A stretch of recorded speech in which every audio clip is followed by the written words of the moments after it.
Assalamualaikum Kiai Mat, Assalamualaikum Gus Fakih. Waalaikumsalam warahmatullahi wabarakatuh. Di hari puasa ke-11 kita ini ya. Mudah-mudahan teman-teman selalu sehat, rezeki halalnya semakin banyak, lancar, dan semakin berkah. Di sore hari ini kita akan membahas tentang isu-isu terkini di polemik nasab dan lain sebagainya yang berkaitan dengan itu. Ini ada pertanyaan titipan Kiai Mat. Pertanyaan titipannya tuh begini, bulan puasa masih bohong tentang nasab, ngaku cucu Nabi padahal bukan. Itu gimana ininya, puasanya ini Kiai Mat? Apa mending tidak usah puasa gitu, karena percuma begitu. Kalau ini ya, kalau saya niruin doktrin-doktrin dari Kerang Habib Alwi itu kan begitu. Kalau tidak cinta percuma sholatnya, percuma puasanya. Nah ini apa kalau ke Kerang Habib Alwi juga mereka percuma gitu puasanya dan sholatnya? Gimana ya Mat? Iya. Itu ada juga pertanyaan yang sama yang diberikan kepada para koruptor. Itu koruptor katanya pada mau puasa gitu, tetapi kenapa korupsi seneng? Kenapa makan babi itu nggak mau? Sama sekali makan babi itu orang-orang koruptor itu nggak mau. Tapi kalau makan uang haram itu seneng gitu. Apakah nggak bagus gitu kalau koruptor itu makan juga itu babi? Dia seneng barang haram. Saya kira itu sama juga dengan para Ba'lawi yang nasabnya sudah terbukti terputus, tapi juga ada di antara mereka yang masih mau puasa, ya monggo saja. Jadi dosa pengakuan mereka sebagai cucu Nabi suatu hal, untuk memenuhi taklif dia sebagai seorang muslim adalah hal lainnya. Jadi apakah sah itu puasanya? Secara ilmu fikih puasanya tetap sah, tetapi pengakuan dia sebagai sebuah keyakinan dia atau tidak berdasar keyakinan, karena tidak berdasarkan bukti-bukti, itu hal lainnya yang akan membawa kepada mereka penyesalan yang tiada tara nanti di dalam akhirat.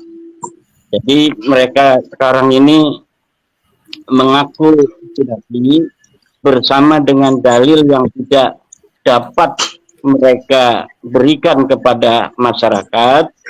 Ini merupakan sebuah dosa yang terus-menerus, dosa yang tidak pernah selesai, bahkan mereka lagi tidur pun itu berdosa. Jadi para Habib Ba'lawi itu lagi tidur pun dia berdosa. Berbeda dengan orang yang berzina, mereka berzina hanya ketika waktu berzina. Tapi Ba'lawi ini dia berdosa itu ketika dia dalam keadaan sadar, dia dalam keadaan tidur, dia dalam keadaan dalam masjid, dia dalam keadaan di WC, semuanya setiap waktu yang mereka ada di dalamnya, maka mereka terus dalam kemaksiatan kepada Allah. Manidda'a li ghairi abihi wa huwa ya'lamu annahu ghairu abihi fal jannatu alaihi haram. Barang siapa yang mengaku kepada selain ayahnya, padahal dia tahu bahwa itu bukan ayahnya. Ubaid itu tidak punya, Ahmad tidak punya anak bernama Ubaid. Maka fal jannatu alaihi haram, maka surga itu adalah haram baginya. Nah ini sudah jelas begitu Mas Rifki untuk pembukaan. Jadi bertaubatlah, mumpung masih Allah kasihkan waktu bagi para Ba'lawi itu. Coba tanyakan pada yang sudah meninggal itu Ba'lawi, mintakan mimpi kepada Allah untuk bertemu dengan Ba'lawi yang sudah meninggal, kemudian tanyakan kepada mereka tentang kebenaran nasab itu, atau tentang keadaan mereka di sana. Apakah mereka diakui oleh Rasulullah sebagai keturunannya, atau apakah mereka diabaikan Rasulullah, bahkan dianggap berdosa kemudian disiksa di alam barzakh. Ini masa iya banyak orang yang mengaku wali-wali dari klan mereka, kemudian tidak ada satupun yang bisa untuk menembus alam barzakh, kemudian bertanya kepada Faqih Muqaddam jika ada, bertanya kepada luhur-luhur mereka di sana, apakah benar mereka ini bukan cucu Nabi, sesuai dengan penelitian ilmiah Kiai Haji Imaduddin Usman Al-Bantani di dalam dunia ini, nasab kita sedang dipermasalahkan. Sekarang mungkin kalian kan sudah ditanya oleh malaikat mungkar dan nakir. Mungkin sudah ada jawabannya.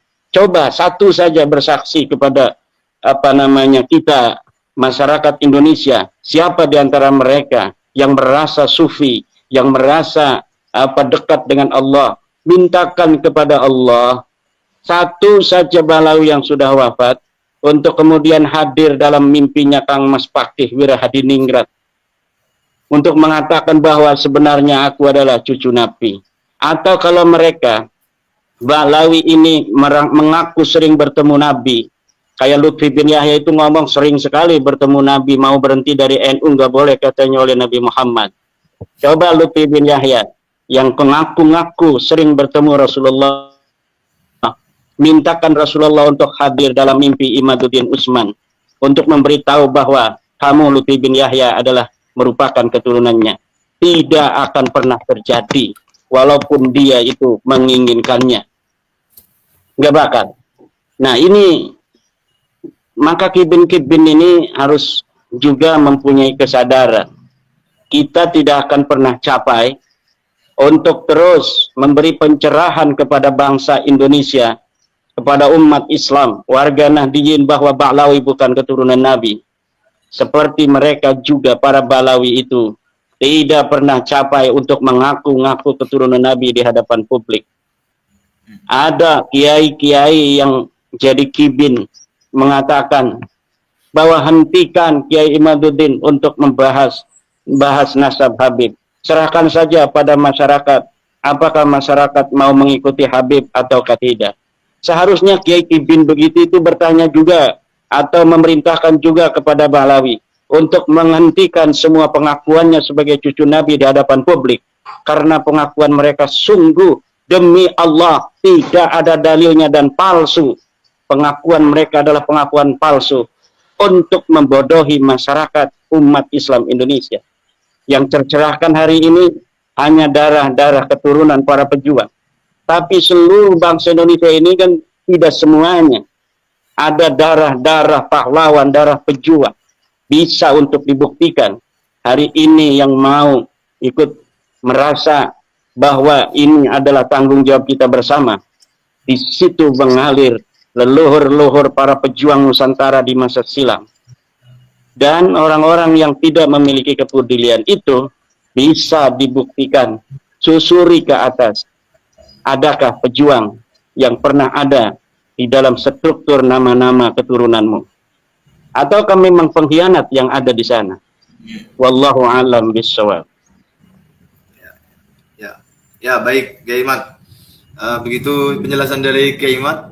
Itu menarik untuk diperpanjang tentang keturunan para kibin-kibin itu, seperti ya kiai-kiai yang menjadi kibin itu menarik untuk dilanjutkan, tapi tidak kita bahas pada sore hari ini. Saya ke Gus Fakih. Gus Fakih, gimana? Ada apa yang mau disampaikan dari Gus Fakih tentang update-update terkini, Gus Fakih? Monggo, Gus Fakih. Pertama, sedikit saja saya akan menambahi dikit saja terkait masalah bulan puasa dengan pengakuan palsu cucu Nabi. Kita mengenal di dalam kaidah pernasaban, barang siapa mengaku anaknya orang lain, maka dia mal'un atau terkutuk. Dia menyiapkan tempatnya di neraka jahanam.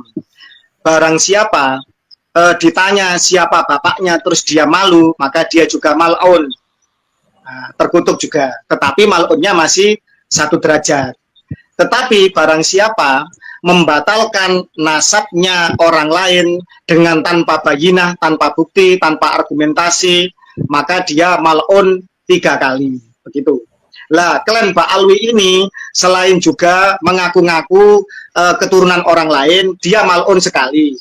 Kemudian dia membatalkan nasabnya Wali Songo dengan tanpa bayinah, dengan tanpa bukti, dengan tanpa argumentasi yang kuat, maka dia mal'un 3 kali. 1 tambah 3 sama dengan 4, kan begitu.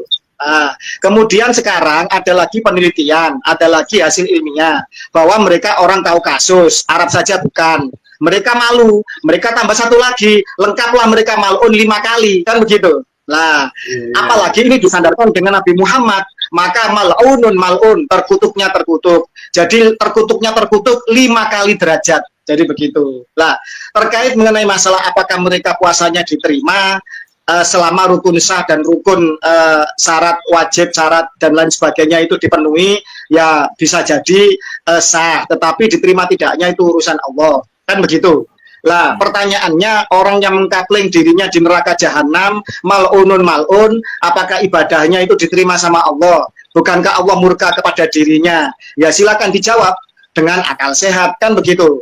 Artinya saya menyambungkan bahwa bertobatlah hai klan Pak Alwi, bahwa ketika sekelompok orang yang tercerahkan dengan bayina, dengan argumentasi yang kuat, dengan pembuktian ilmiah, telah berani menyatakan bahwa nasabmu tidak tersambung kepada Nabi Muhammad, maka sebenarnya kita menyelamatkan engkau semua dari terkutuk 3 derajat, terkutuk 3 kali lipat.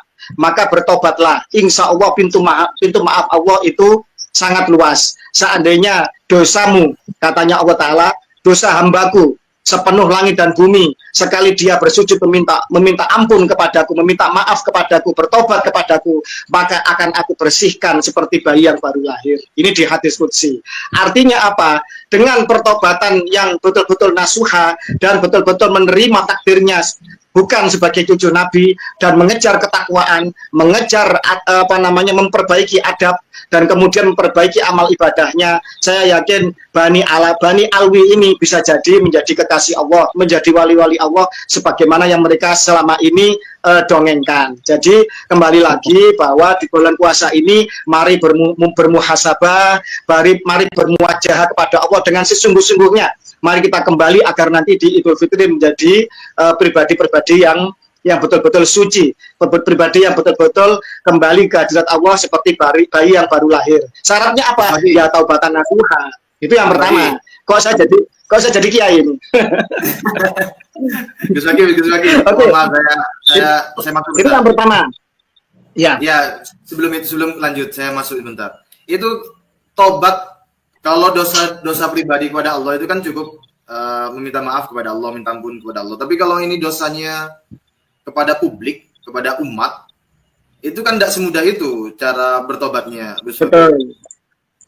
Tetapi Allah juga Maha Pengasih, Maha Pengampun, Maha Penyayang. Yasiru walatu asir. Cukuplah kalian semua itu menyatakan, mendeklar secara terbuka, secara publis bahwa dengan bukti A, B, C dan lain sebagainya, kami dengan ini memohon maaf kepada bangsa Indonesia, kepada seluruh umat Islam yang telah kami, yang mungkin kekhilafan kami atau keras kepala kami atau kesalahan kami di masa silam atau yang pernah kami dawir dan lain sebagainya, kami memohon maaf secara terbuka. Insya Allah bangsa Indonesia bangsa yang pemaaf, bangsa yang ramah, bangsa yang berbesar hati, berbesar jiwa. Dengan itulah bangsa ini dibangun, dengan Bhinneka Tunggal Ika dan dengan Pancasilanya. Saya yakin bangsa yang baldatun thayyibatun warabun ghafur ini, bangsa yang mengikuti akhlaknya Kanjeng Nabi ini akan memaafkan kalian semua. Asalkan kalian benar-benar sungguh-sungguh meminta maaf dan tidak akan mengulangi kejahatan-kejahatan kalian, baik kejahatan di dalam hati, baik kejahatan di dalam narasi maupun kejahatan di dalam perbuatan-perbuatan nyata selama ini yang telah merugikan masyarakat luas. Itu yang pertama. Yang kedua, sebenarnya penyadaran terus-menerus akan pengakuan palsu kejahatan klan Pak Alwi ini dari sisi ilmiah itu sudah selesai sebenarnya. Kiai Imaduddin dengan dakwah safarinya, dengan edukasinya di YouTube dan semua pejuang yang lain, dengan mengarang buku, kitab, membuat risalah, membuat antitesis yang saya yakin katanya Dr. Sugeng sampai kiamat kurang sehari ya tidak akan pernah bisa dijawab oleh klan Pak Alwi. Dan kemudian baik dari itu para youtuber kita sekarang di netizen, mereka sudah menjadi bahan candaan, bahan tertawan, seolah-olah mereka sudah tidak punya harga diri lagi. Mereka jadi bahan mainan, bahan candaan dari Gen Z kita. Itu sebenarnya sudah harus mereka itu introspeksi diri. Cuma karena memang ini masalahnya masalah kehormatan, masalahnya masalah rupiah, masalahnya nasab untuk nasib, jadi sebagian besar masih bertahan. untuk mempertahankan narasi sesatnya. Karena itu kemudian kita tidak hanya butuh yang namanya narasi saja. Kita harus melangkah lebih maju, melangkah lebih ke depan, melangkah lebih cerdas. Yaitu apa? Yaitu bahwa alhamdulillah kita harus melibatkan negara. Dan insya Allah petinggi-petinggi negara sudah mulai pada turun. Tapi yang heran, PBNU masih sampai hari ini masih melakukan pembodohan-pembodohan. Ya tinggal tunggu saatnya. Tapi insya Allah di dalam pemangku negara sudah mulai ada kepedulian, ada perhatian, dan ada tindakan lah insya Allah tidak lama lagi. Itu yang pertama. Yang kedua, kita perlu untuk melangkah lebih cerdas, lebih taktis pada level masalah hukum. Bahwa suatu kejahatan tidak boleh dibiarkan. Ini mutlak benar. Ketika suatu kejahatan tidak juga orang itu insaf, maka harus ada punishment, harus ada hukum. Maka kemudian yang terjadi adalah bahwa kita harus menyeret kejahatan ini, pemalsuan sejarah, pemalsuan makam, dan lain sebagainya, ini ke ranah hukum. Dan ternyata tidak hanya pada ranah hukum terkait masalah pernesapan saja, ternyata sekarang terbongkar bahwa mereka tidak pernah, ya mayoritas klan Arab sebenarnya, tetapi wabil khusus klan Ba'alwi yang rasis ini, yang jahat ini, ternyata tidak pernah mengajukan kewarganegaraan. Negara seolah membiarkan atau abai atau khilaf, atau negara melakukan tebang pilih, di mana keturunan asing lainnya seperti etnis Tionghoa ini sampai dipaksa untuk melakukan mengajukan kewarganegaraan. Tetapi karena terpukau mungkin dengan pengakuan cucu Nabi, dengan hidung bangirnya, dengan mengaku Arabnya, sehingga kemudian mereka-mereka imigran yang sesama Islam ini, agama mayoritas ini, seolah-olah kemudian lalai untuk diperingatkan. Sebenarnya diperingatkan sudah 2 kali, tahun 47 sama tahun 58. 2 kali pemerintah Indonesia memperingatkan klan Arab untuk mengajukan kewarganegaraan, tapi mereka bandel, mereka seolah-olah ingin melanjutkan supremasi kelasnya sebagai kelas elit sebagaimana zaman penjajahan Belanda. Dan alhamdulillah sekarang sudah digugat di Mahkamah Konstitusi. Apapun hasilnya, entah Mahkamah Konstitusi nanti akan tegak lurus dengan konstitusi itu sendiri, ataukah Mahkamah Konstitusi akan masuk angin, wallahu a'lam. Sejarah nanti yang akan menjadi saksi dan menjadi hakim seadil-adilnya nanti bagi para pemangku bangsa ini bila mereka tidak melakukan keadilan. Yang jelas apa yang dilakukan oleh Kang Mas Subhan, sarjana hukum, magister hukum, untuk menggugat kewarganegaraan klan Ba'alwi adalah mengingatkan, membuka mata semua anak bangsa bahwa mereka bukan warga negara Indonesia. Itu. Kemudian yang paling penting lagi, kita telah membuat banyak laskar. Ada laskar Sabilillah, Perjuangan Wali Songo Indonesia, yang sangat solid, yang sangat luar biasa gebrakannya, dengan panglimanya yang ganteng, gagah, berhidung mancung, Gus Abbas Buntet, yang mirip-mirip dengan orang Arab asli, kan begitu.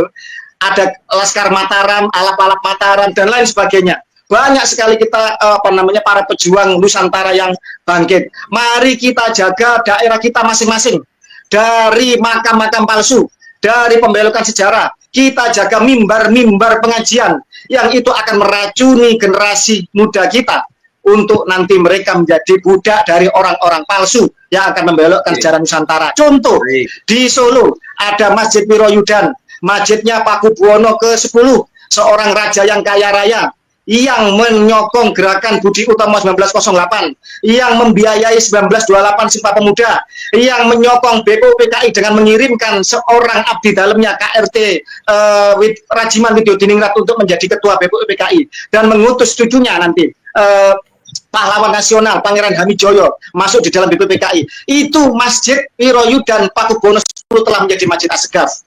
Demikian juga di Pasuruan ada masjid peninggalan keturunan dari Adipati Adiningrat bin Paku Buwono II, sekarang juga menjadi Masjid Asgaf. Alhamdulillah keturunan Niti Adiningrat, para pejuang Nusantara di Pasuruan, baik dari PWI, dari Naat, dari NU, Banser, semuanya itu ikut pakai belangkon, ikut pakai jarit untuk meramaikan tiap malam bulan purnama di Pajimatan, di depan Masjid Jamek, Masjid Agung Pasuruan, untuk ziarah ke makam Niti Adiningrat sebagai adipati pemangku asli Pasuruan. Artinya apa? 500 sampai 1000 orang tiap malam bulan purnama pakai belangkon, solawatan dengan langgam Jawa, ziarah ke makam Pajimatan, pendiri, pahlawan, dan orang yang memiliki warisan asli Pasuruan. Alhamdulillah, semoga di daerah-daerah lain timbul kebangkitan yang sama. Dan mohon maaf, kita harus lebih maju melangkah. Tidak perlu ditanggapi orang-orang tidak penting, tidak jelas, orang-orang pekok seperti Haplogroup L, Sikori, Bangladesh, itu tidak perlu. Nggak ada gunanya. Itu manusia-manusia yang cari cuan, cari rupiah. Orang nggak jelas itu orang yang hanya nimbrung, pengkhianat kanan kiri, siapa yang bisa ngasih duit dia akan berpihak. Wah, itu nggak perlu ditanggapi itu, Bangladesh itu. Karena apa? Haplogrupnya L, haplogrup L India. Jelas orang Bangladesh itu sama itu dengan Rohingya itu, pengungsi-pengungsi gak jelas itu. Sama lagi itu yang pinter muter-muter si Suneo.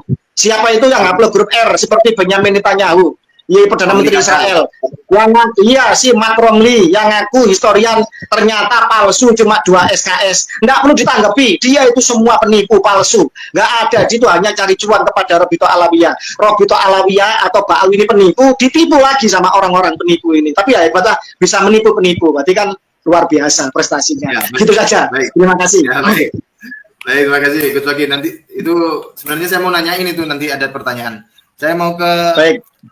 Ke Kiai Nur Ihya Hadinegoro. Assalamualaikum Yai. Waalaikumsalam warahmatullahi wabarakatuh. Apa kabar Yai? Lama tidak berjumpa. Baru pulang kerja. Yai Ihya, bagaimana Yai Ihya melihat situasi terkini tentang polemik nasab dan pengubahan sejarah, pemalsuan makam dan progres-progres lainnya Yai? Barangkali ada pandangan, dipersilakan ya. Assalamualaikum warahmatullahi wabarakatuh. Waalaikumsalam warahmatullahi wabarakatuh. Bismillah, alhamdulillah, wassalatu wassalamu ala rasulillah Muhammad ibn Abdillah wa ala alihi washabihi mawala amma ba'dah. Yang kami hormati para kiai, para pejuang yang ada di channel ini dan para pemirsa pendengar semua di seluruh dunia, khususnya Kiai Haji Maduddin Usman, RT Pake, Gus Rifki, Gus Fuad, dan lain-lain sebagai simbol dari perjuangan perlawanan dari penindasan, penipuan, pembodohan, pembelokan sejarah, dan pengkaburan sekaligus pemalsuan kuburan dan semuanya yang sangat-sangat membanggakan. Alhamdulillah yang ada di channel ini, yang live sore hari ini adalah benar-benar orang-orang yang murni berjuang demi negeri dan agama ini. Jadi insya Allah tidak ada yang namanya pembangkangan ya seperti Kang Mas Kori. Jadi jangan sampai terjadi karena ini perjuangan yang bukan karena apa dan siapa, hanya karena lillah dan lil ummah secara ammah keseluruhannya. Yang kami hormati para kiai, saya baru mengikuti detik-detik dan menit akhir dari apa yang disampaikan oleh KRT tentang nasionalisme beliau. Harus kita tiru bersama. Beliau memperjuangkan khususnya yang ada di wilayah tempat tinggal beliau, Masjid Turbah yang ada di Kanigaran gitu, KRT. Kebon Agung. Sekarang, Kebon Agung. Kebon Agung. Nanti tidak hanya itu saja Kanjeng, bisa juga nanti ke Al-Anwarnya, ke pusat alun-alun kota yang ada di kompleks makamnya Kiai Haji Abdul Hamid atau Kiai Hamid Pasuruan. Jadi tidak hanya di Turbah Kebun Agung saja, nanti insya Allah akan nyetrum ke arah utaranya, yakni ke pusat sentral utama kegiatan para habaib yang ada di Jawa Timur. Sekarang dari Ngampel, Surabaya, bergeser ke Bangil dan Pasuruan. Sebagai pusat gerakan, bisa dikatakan segitiga. Ya, mohon maaf, dari Ndalwa ke Sunsal, lalu ya ke arah Ketua Robito. Mohon maaf nih, ini bukan berarti kita di bulan puasa hanya kursi, kita mengungkap fakta, realita bahwa kita harus tetap istiqomah, walaupun sudah dikatakan tadi oleh KRT Fakih, kita sudah berhasil. 90% sudah berhasil menyadarkan muhibbin dan menghambat, memutus tali atau mata rantai penyesatan para Habib Ba'alawi yang ada di Indonesia Nusantara pada umumnya. Cuma tetap tidak boleh berhenti sampai di sini, karena ini permainan propaganda. Dia yang bisa menguasai media, dialah yang bisa dianggap benar walaupun salah adanya. Nah ini kami mohon kepada Kiai Imad juga tetap terus menulis dan menyuarakan. KRT Fakih juga begitu, semuanya yang sangat cerdas, yang sangat kami banggakan, Gus Rifki dan lain-lain ya, Gus Fuad yang sangat tradisional ya, berjuang. Kami harapkan itu tetap istiqomah, konsisten dalam perjuangan ini. Ini sebenarnya bukan gerakan atas nama kedengkian, tapi gerakan pembersihan, pemurnian ajaran Islam yang sudah lama ratusan tahun tercemar oleh para perilaku mereka, para habaib-habaib yang ada. Apalagi 20 tahun terakhir ini. Ratusan tahun yang lalu sudah tertanam di dalam benak memori para kiai-kiai kita sekarang yang sudah sampai 4 generasi ini. Sehingga tidak cukup hanya 3 tahun berjalan kita berjuang, tapi ini tetap masih terus berjalan ke depan. Tetap harus menyampaikan, karena ini sudah 4 generasi lebih lah. Jadi kita pun harus berjuang ya ratusan tahun lebih juga. Sampai mungkin kalau kita tiada akan diteruskan oleh generasi kita mendatang. Nah ini sebenarnya Habaib Ba'alawi itu kalau dia dolu sendiri itu nggak masalah, itu urusan pribadi dijamin oleh hak asasi manusia. Tetapi kalau wa'adallu ini loh yang membuat kita harus bangkit. Mereka itu menyesatkan. Kalau hanya sesat urusan mereka, siapapun boleh, itu pilihannya. Tapi kalau yang wa'adallu, yang dolu itu, yang menyesatkan, ini tanggung jawab kita bersama. Sama seperti yang disampaikan KRT Fakih tadi, kenapa PBNU masih sudah kita. Ini kan berarti kami menyalahkan organisasinya. Kalau kami ini semua juga orang NU. Kita hanya mengkritik oknum individual yang individunya, yang ada yang mengurus NU-nya itu yang kurang benar. Selain kita menata negara, juga menata struktur organisasi agama. Negara kita juga banyak diurus oleh orang-orang yang kurang becus. Mohon maaf, sekelas menteri saja mengata-ngatai Kiai Imad dan kawan-kawannya itu sebagai, bahasanya kurang etis. Apalagi dari unsur agama, dari unsur pengasuh pondok pesantren besar di Sukabumi, yang saya tidak menyebutkan namanya, yakni Kiai Haji Abdullah Muhtar, ya saya tidak menyebutkan namanya. Itu aja mengatai Kiai Imad orang sinting. Nah ini berarti sama dengan ya kafir, kamu adalah kafir. Kalau tidak terbukti ya kekafirannya kembali kepada penuduhnya. Berarti yang sinting siapa? Ya Imad menunjukkan dalil yang tidak bisa dipatahkan, tetapi hanya dipatahkan dengan kata-kata orang sinting. Ini contoh kecil saja. Satu orang Kiai Haji Abdullah Mukhtar yang saya anggap sebagai Kiai Haji Abdullah bin Nuh yang kedua dari Cianjur ke Sukabumi, ya.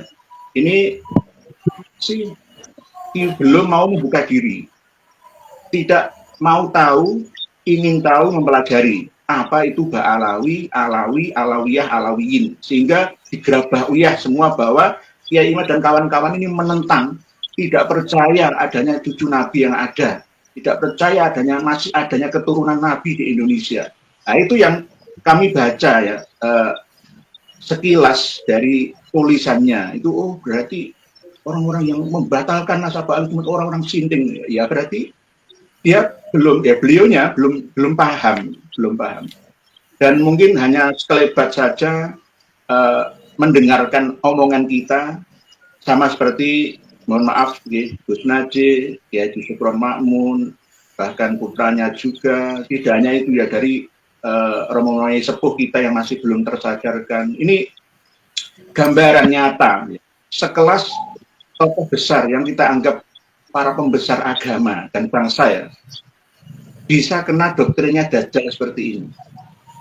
Dajjal Ba'alawi versi sekarang ini saja kita sulit untuk menghindari. masih banyak yang kena makan terfitnah, kena fitnahnya Dajjal. Apalagi nanti kalau Dajjal yang paling besar akan turun ke muka bumi. Gagal kita, gagal. Sebagai pelindung agama, organisasi Nahdlatul Ulama, Muhammadiyah, MUI, dan lain-lain ya, harusnya yang berperan aktif negara. Nah, kita saat ini ya tersandera dengan adanya adu domba bahwa kiai saja akhlaknya begitu antar sesama kiai yang lain. Katanya Kang Mas Nusron Wahid kan seperti itu. Kita ketika mengingatkan kiai yang kontra dengan kita dianggap nggak sopan, ya. Omongannya kurang ajar dan lain sebagainya. Ini kan bukti bahwa sekelas ya pembantu dan penyelenggara negara, seorang menteri bangsa, kualitas keilmuannya tidak bisa diharapkan. Apalagi nanti akan membawa kemajuan untuk bangsa ini. No, nonsen, nggak bisa. Kalau orang-orang seperti itu menjadi imam kita, gitu. Kita akan jadi makmum yang tidak hanya mabuin tapi masbukin saja. Hanya taklid buta kepada mereka yang kurang mengerti akan literasi, malas untuk mencari referensi. Ya khususnya ya, para menteri-menteri kita itu, memang tidak semuanya. Hanya yang berbicara kemarin saja, yaitu Kang Mas Nusron Wahid di Kudus pada acara khusus itu. Nah, ini sekelas menteri saja seperti itu, apalagi yang di bawahnya. Nah, ini kan termasuk keprihatinan kita bersama. Kalau kita berhenti untuk bersuara, maka akan jadi apa kita negara ini? Yang kemarin kami sempat menyinggung bagaimana implementasi dari pasal 33 ayat 3 ini aja sudah jelas. 80 tahun kita merdeka seakan sia-sia. Ketika kita ingat 21 bulan Gus Dur menjadi presiden, digoyang gara-gara Brunei Jet, gara-gara Bulog Jet, ya. Itu memalukan kita sebagai bangsa yang kaya raya. Mempermasalahkan sumbangannya Raja Sultan Hasan Al-Bolkiah Brunei sana untuk warga Aceh, sehingga menggoyang diturunkan dari kursi kepresidenannya. Kan malu sebagai bangsa yang kaya raya seperti ini justru mempermasalahkan harta yang kecil sumbangan dari negara luar, ya. Memalukan, apalagi Buloget dan lain-lain yang seakan-akan Gus Dur adalah seorang tokoh yang kiai yang korup, padahal tidak terbukti, yang akhirnya dibersihkan oleh Kejaksaan Agung. Tuduhan-tuduhan tersebut itu adalah tuduhan palsu, sampai sekarang tidak terbukti, tapi terbukti beliau sudah diturunkan. Siapa yang menurunkan mereka? Ya orang-orang, ya Allahu Akbar, siapa? Ya Kang Mas Rizik Sihab dan kawan-kawan, Kang Mas Amin Rais dan kawan-kawan, siapa? Oleh itu ketika Kiai Imad, KLT Fakih, Gus Fuad, Gus Rifki membela Gus Dur, seharusnya Gus Durian, Nahdliyin akar rumput sampai atas rumput, ya, semuanya harus kompak dengan kita. Pesantren-pesantren Nahdlatul Ulama harus bangkit semua mendukung perjuangan Kiai Imad dan kawan-kawannya. Jangan sebaliknya, justru malah kita mau diadu domba antara sesama kiai, dibenturkan, ya, untuk menyerang satu sama lainnya. Nah, ini yang tertawa keplok-keplok adalah Habib Ba'alawi. Sama seperti cita-cita Belanda dan praktek Belanda yang diterapkan di Nusantara, sehingga bisa lama menjajah negeri kita. Nah, ini akan diadopsi lagi oleh Ba'alawi. Kalau kita masih mau diadu domba, maka Ba'alawi akan tetap mengambil keuntungan dari perpecahan kita. Oleh sebab itu, seluruh anak bangsa, khususnya warga Nahdliyin, ya, harus bangkit mendukung perjuangan kita. Wahai para anggota struktural Nahdlatul Ulama, mulai dari PB, PW, PC, MPC, ranting, semua harus kompak mendukung perjuangan Kiai Imad dan kawan-kawannya. Ya, termasuk saya hanya menjadi makmum saja untuk mendukung perjuangan beliau. Mungkin demikian, Gus Rifki, kami sampaikan.